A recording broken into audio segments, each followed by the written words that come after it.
កវិញហើយណាថ្លៃអកុលាបដែលបងស្លុកថ្មី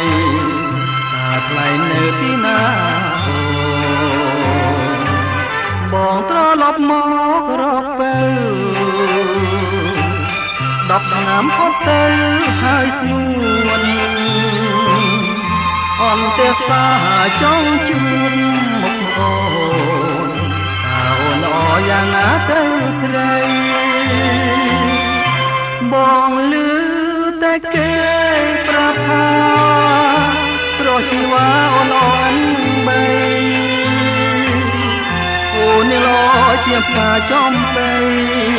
ជំរាបពីថ្លៃតាមមែនឬទេបើសិនរៀមមានវាសនាបានជួបមកផាម្ចាស់ស្នាបងនឹងខំស្រោចទឹកក្នុងស្នេហ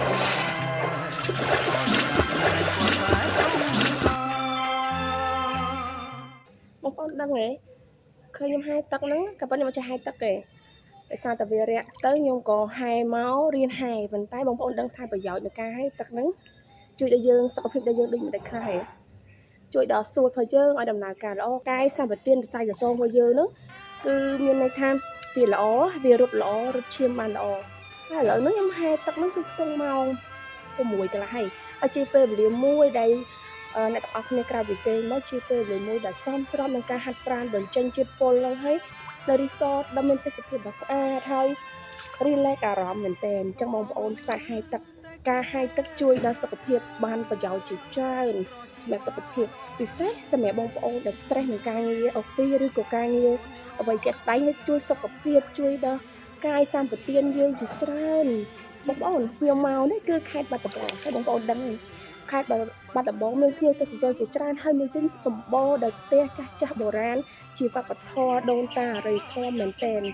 ច្រើនមែនតើអញ្ចឹងបងប្អូនអាចមកលេងនៅខេត្តបាត់ដំបងបានទាំងអស់គ្នាហើយចាក់ស្ដែងបងប្អូនពេលដែលមកបងប្អូននឹងរៀនលេខអារម្មណ៍មែនតើសម្រាប់នៅ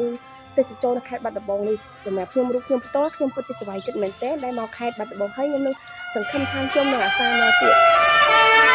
ត